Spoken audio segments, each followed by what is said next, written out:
और शुरुआत करते हैं एक बड़ी खबर के साथ, जहां पुलिस ने लोलाब हत्या केस को सुलझा लिया है। बाप ने ही 8 साल की उज़मा का कत्ल किया है। कुपवाड़ा पुलिस ने आज एक प्रेस कॉन्फ्रेंस की। पुलिस के अनुसार लड़की के माता पिता में आए दिन नोकझोंक होती रहती थी। इस कत्ल के दिन भी झगड़ा हुआ था, जिसकी भेंट मासूम उज़मा चढ़ी।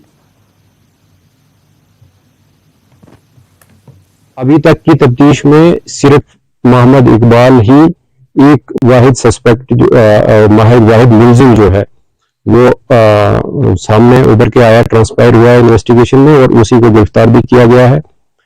जिस चाकू से उसने बच्ची का गला काटा था वो भी उसने फिर किचन में एक और मखसूस जगह पे छुपा के रखा था, वो भी बरामद किया गया है।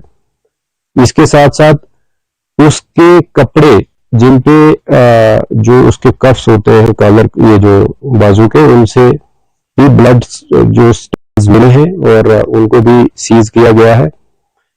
और जहां जहां पे वो रुका है और जिस तरीके से हमने टेक्निकल जो एविडेंस को कलेक्ट किया है, वो बिल्कुल कोरोबरेट होता है कि वो कहां कहां गया था और किस किस कौन कौन सा उसका मूवमेंट पैटर्न रहा है, वो भी सारा इस्टेब्लिश हुआ है। बहरहाल जो तफ्तीश अभी तक हुई थी, और मुझे लगता है कि यहाँ तक ही हमारी तफ्तीश जो है, अब इसको सिर्फ जो बाकी लीगल प्रोसीजर्स हैं वो हमने पूरे करने हैं, और जो इकबाल है उसको गिरफ्तार किया गया है। बिल्कुल जो भी एविडेंसेस हैं, चाहे वो सर्कमस्टेंशियल हैं या चाहे मटेरियल एविडेंसेस हैं, वो सफिशिएंट है कि ये केस एक बहुत अच्छा केस बना है, और मुझे नहीं लगता कि उसको कोई इकबाल को इस केस से कोई राहत मिले। आगे बढ़ेंगे। पीएम मोदी ने कहा कि 6 दशक में सीबीआई ने बहुत अनुशासनात्मक जांच एजेंसी के तौर पर अपनी पहचान बनाई है। आज सीबीआई का दायरा बहुत बड़ा हो चुका है। पीएम मोदी ने कहा कि देश को भ्रष्टाचार मुक्त बनाना सीबीआई की जिम्मेदारी है। ये तमाम बातें पीएम मोदी ने डायमंड जुबली कार्यक्रम के दौरान कही।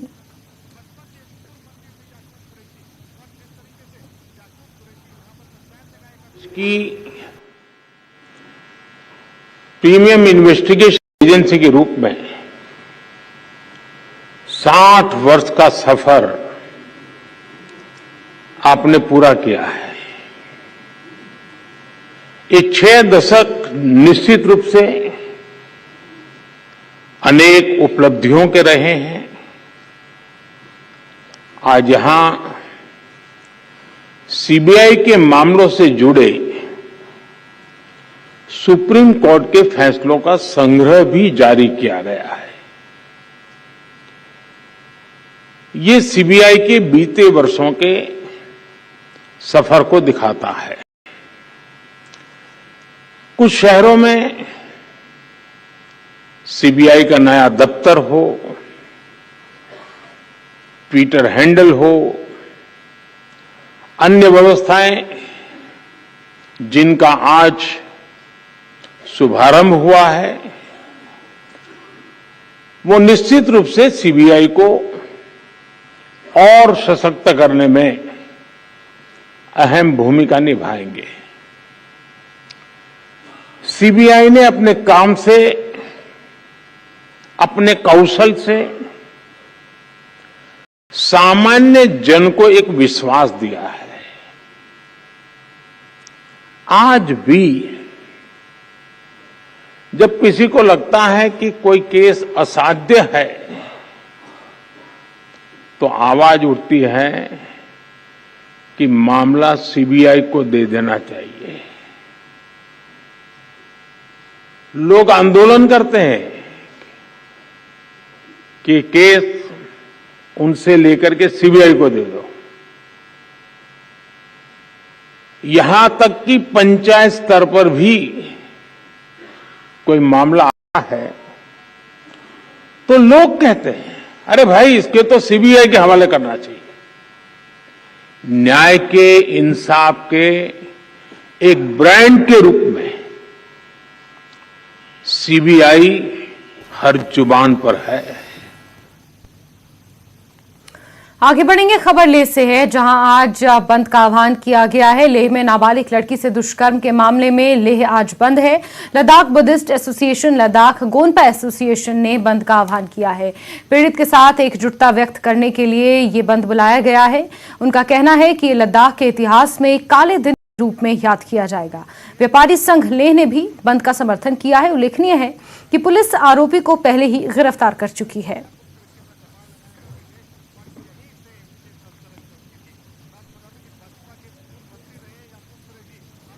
जम्मू कश्मीर प्रदेश कांग्रेस ने आज जम्मू में धरना प्रदर्शन किया। कांग्रेस नेताओं और कार्यकर्ताओं ने राहुल गांधी के समर्थन में यह धरना दिया। नेशनल स्टूडेंट्स ऑफ इंडिया के कार्यकर्ताओं ने भी धरने में भाग लिया। प्रदर्शनकारियों ने राहुल गांधी को लोकसभा से अयोग्य करार दिए जाने का विरोध किया। कांग्रेस कार्यकर्ताओं ने अपने नेता के लिए संघर्ष जारी रखने का ऐलान किया। आज लोकतंत्र की हत्या हो रही है, उनको बोलने नहीं दिया जा रहा, हमारी आवाज को बंद किया जा रहा है। इसलिए हम चाहते हैं कि ये आंदोलन हमारा 10 तारीख तक जारी रहेगा। आज शाम को मिसाल जुलूस निकालेंगे जम्मू शहर के अंदर और लोगों को जागृत करेंगे कि जागिए और पूछिए मोदी जी से, जो ये नारा लगाते थे कि महंगाई को कम करेंगे। आज महंगाई कहां पहुंच गई? आज हमारे ऊपर प्रॉपर्टी टैक्स थोपा जा रहा है। आज बेरोजगारी की समस्या इतनी है हिंदुस्तान के अंदर नहीं, जम्मू के भी अंदर ही, और स्टेट का दर्जा ये बहाल नहीं कर रहे, और ये हमारे सत्याग्रह जारी रहे। श्रीनगर के मसूर ट्यूलिप गार्डन की खूबसूरती से प्रधानमंत्री नरेंद्र मोदी बहुत प्रभावित हुए हैं। पीएम मोदी ने ट्वीट करते हुए लिखा है कि जम्मू कश्मीर खूबसूरत है और ट्यूलिप के मौसम में और भी खूबसूरत लगता है। याद रहे, एशिया के सबसे बड़े ट्यूलिप गार्डन में इन दिनों काफी चहल पहल है। ट्यूलिप पूरी तरह से खिले हुए हैं। रिकॉर्ड संख्या में पर्यटक बाग गुलेलाला के सैर कर रहे हैं।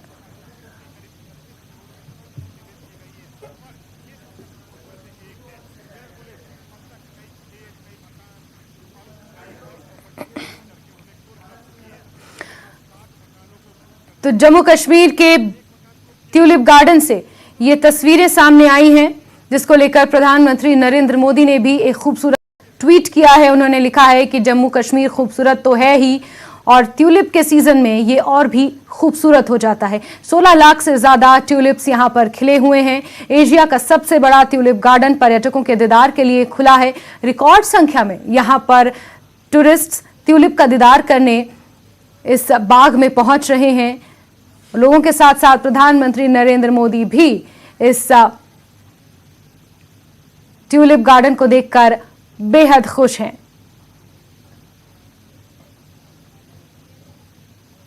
और ट्यूलिप गार्डन की खूबसूरती को लेकर प्रधानमंत्री नरेंद्र मोदी ने भी ट्वीट किया है। तस्वीरें भी हम आपको दिखा रहे हैं न्यूज़ 18 के माध्यम से। एशिया के सबसे बड़े ट्यूलिप गार्डन का दीदार आप भी कर सकते हैं। यहाँ पर 16 लाख से ज्यादा ट्यूलिप्स इस वक्त खिले हुए हैं। दूर दराज से यहाँ पर सैलानी पहुंच रहे हैं, ट्यूलिप गार्डन का दीदार कर रहे हैं, और रिकॉर्ड संख्या में टूरिस्ट यहाँ पर इस वक्त पहुंचा हुआ है।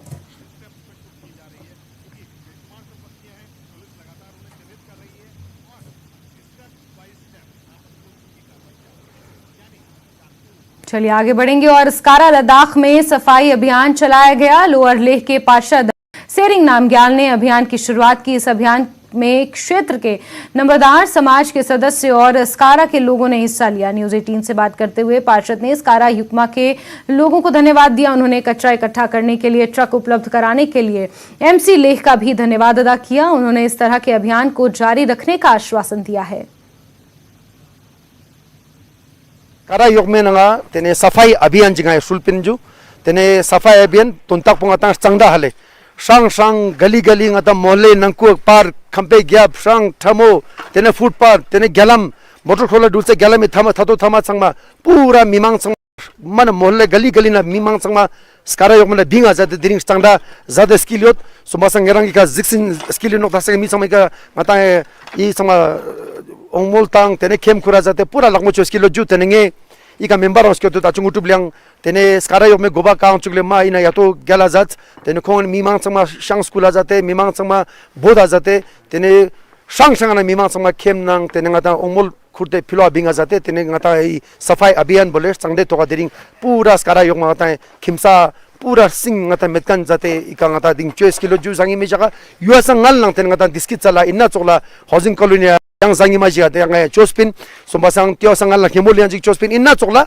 tene le yok me sanas yang mohalla samenang tene ngata zangima rimsi yang nam ngata skaps to na mimang sama juma juste ngarang tena tuste kem kurte tuste mimang ding bangata sangma chosu ngata sondus pura leyok mena ngata lower le ngata chochosinju tenenge municipality yang tukje chejun tene kone truck kala jate i kimsa sama kurte marshal dinga rokzat nganmang zat pasangata gadi unika lepchejot sombasang dring ngata zangime jakpas kara yok ma dring ngane sangda chochonju iga 10,000 kilot tene mimang langyas sangmai ka skota zaches pala tusa zaches pas kara me mimang langyas sangmala nge sangma tukje chejun sangmala जुले।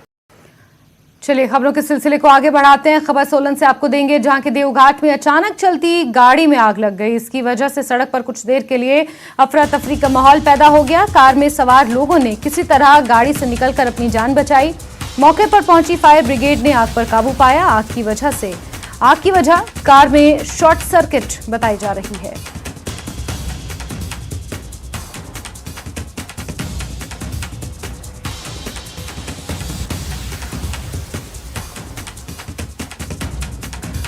गांव बहडाला में Himachal express की चपेट में आने से एक शख्स की मौत हो गई। मृतक की पहचान गांव भड़ोलियां कलां निवासी मनीष कुमार के तौर पर हुई है। रेलवे पुलिस ने मामला दर्ज कर जांच शुरू कर दी है।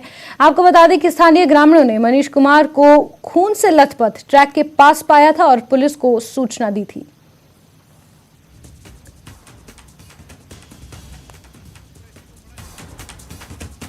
आज दिनांक 3/4/23 को सुबह करीब 9:15 बजे स्टेशन मास्टर उन्ना ने बजारी टेलीफोन सूचना दी कि बारसाड़ापुर के पास एक व्यक्ति की ट्रेन के करने के कारण मृत्यु हुई है, जिस पर मृतक मनीष कुमार सन ऑफ मंगतराम गांव भटोलिया कला को कब्जा पुलिस में लेकर बराए कराने पोस्टमार्टम क्षेत्रीय अस्पताल उन्ना लाया गया है, जिसका पोस्टमार्टम कराया जा रहा है। हिमाचल विधानसभा के बजट सत्र का 13वां दिन चल रहा है और आज की कार्यवाही दोपहर 2 बजे से शुरू हुई, जिसमें लोकतंत्र प्रहरी सम्मान योजना अधिनियम को निरस्त करने का विधेयक पास किया गया। साथ ही भू जोत अधिकतम सीमा अधिनियम संशोधन बिल भी पेश हुआ।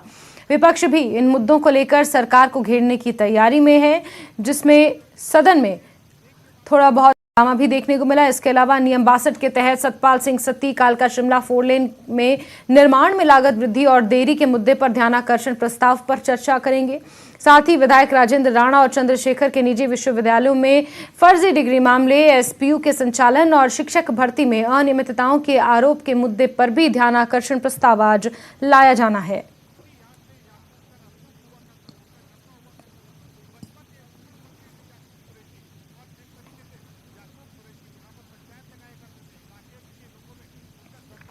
चलिए आगे बढ़ेंगे। सीएम सुखविंदर सिंह सुक्खू दिल्ली के दौरे पर हैं, वो सूरत भी जाएंगे। सीएम सुक्खू का बयान भी सामने आया है। सूरत रवाना होने से पहले उन्होंने बयान दिया है। सीएम ने कहा कि जब परिवार पर कोई मुसीबत आती है तो परिवार के लोग एक दूसरे के साथ खड़े होते हैं। हम एक साथ खड़े हैं। हमारे नेता को टारगेट किया जा रहा है। बीजेपी जानबूझकर मुद्दा क्रिएट कर रही है। इसमें राजनीति होने की कोई बात नहीं होनी चाहिए कि हम सूरत क्यों जा रहे हैं। साथ ही वाटर सेस पर भी उन्होंने अपनी बात रखी। ये केस बता दीजिए जिसमें 2 साल की सज़ा हो, जुडिशरी पर कोई दबाव ना डाल सकता है, कानून अपना काम करता है और कानून के आधार पर न्यायालय फैसले करते हैं। जो कानून होता है उसी के आधार पर करते हैं। हम सूरत एक पार्टी के सबसे बड़े नेता हैं हमारी, और हमारी कांग्रेस पार्टी मुख्य विपक्षी दल है, उसका सबसे बड़े नेता कोई है तो राहुल गांधी जी है। तो राहुल गांधी जी के साथ जाने में कोई बुराई थोड़ी है। हम कौनी की पार्टी के जीती और उनके मुख्यमंत्री बने।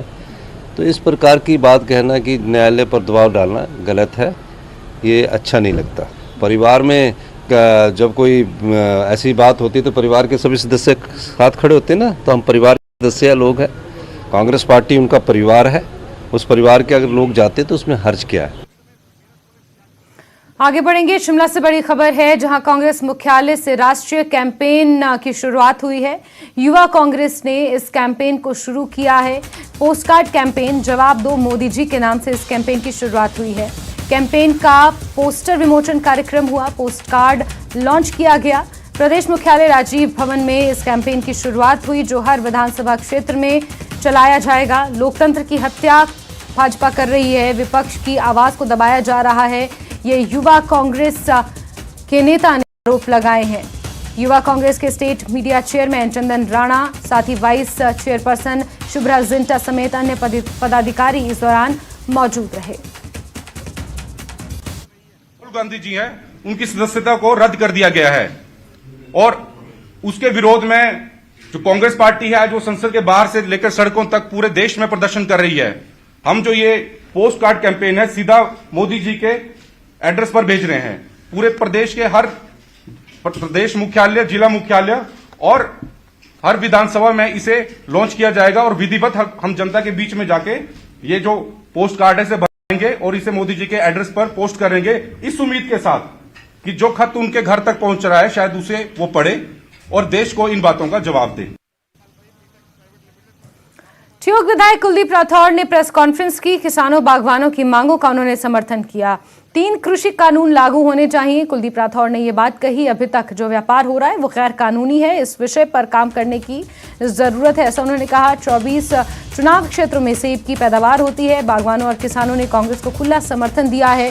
सत्ता में आने के बाद ये हमारा कर्तव्य है कि किसानों और बागवानों की मांगों की तरफ ध्यान दिया जाए, ये उन्होंने बातें अपनी प्रेस कॉन्फ्रेंस में कही।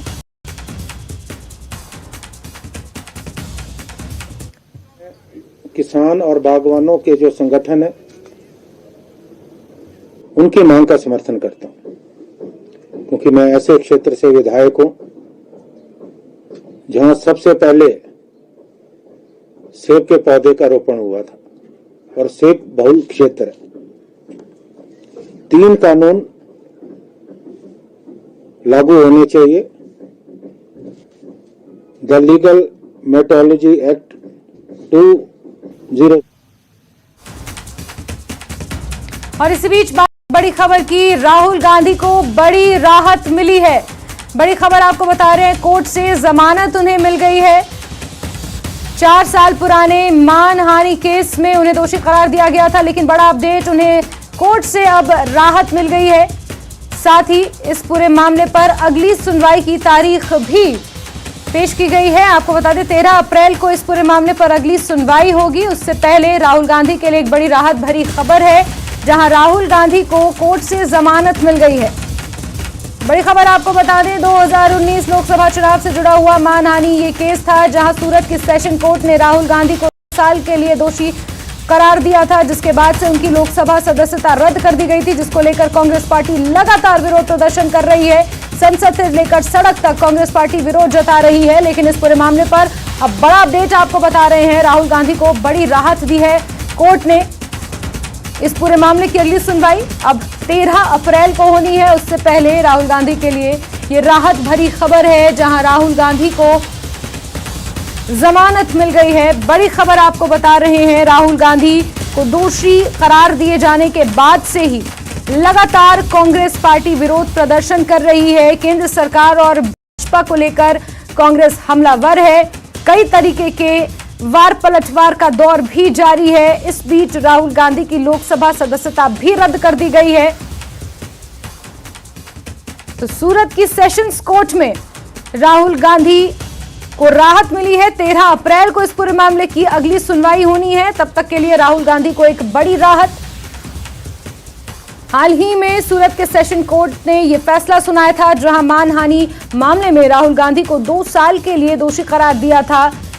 आईपीसी एक्ट 499 और 500 के तहत मानहानि केस में राहुल गांधी को सजा सुनाई थी और अब राहुल गांधी ने सूरत के सेशन कोर्ट में अपील की थी, जिसके बाद यह निर्णय निकल कर आया, जहां राहुल गांधी को फिलहाल के लिए जमानत दे दी गई है। 13 अप्रैल को इस पूरे मामले की अगली सुनवाई की जाएगी। उससे पहले राहुल गांधी के लिए एक राहत भरी खबर, जहां राहुल गांधी को बड़ी राहत के तौर पर इसे देखा जा रहा है। कोर्ट से उन्हें जमानत मिल गई है और अगली सुनवाई इस पूरे मामले की 13 अप्रैल को होनी है।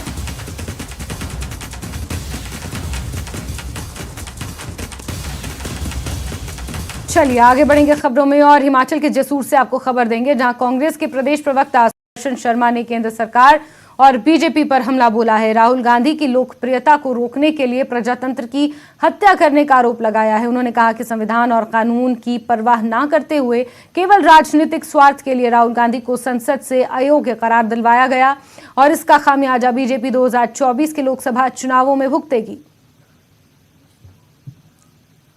आजकल जो राजनीतिक परिस्थिति केंद्र सरकार द्वारा बना दी गई है, उसको देखते हुए बहुत दुख लग रहा है कि हिमाचल प्रदेश से जो कांग्रेस का विजय रथ है, उसको रोकने का प्रयास किया जा रहा है।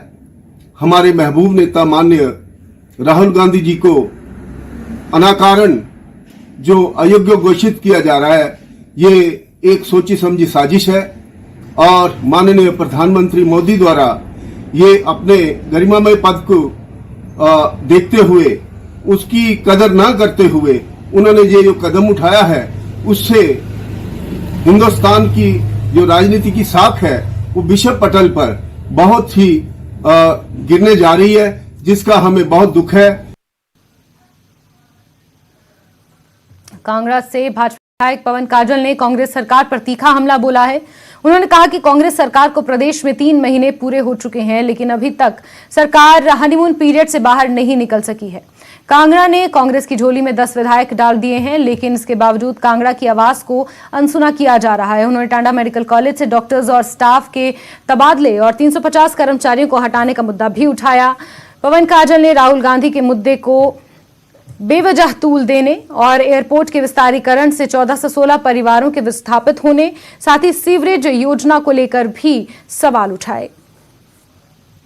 1500 रुपये देने का जो वादा किया था, आपने पहले ही कैबिनेट में 1 लाख नौकरियां देने का जो वादा किया था, आपने युवाओं के लिए रोजगार के लिए स्टार्टअप जो कहा था बिना ब्याज के हम 1 लाख रुपए का प्रावधान करेंगे, वो भी 3 महीने निकल गए सरकार को, तो इसके बारे में भी कुछ हल नहीं हुआ। और मैंने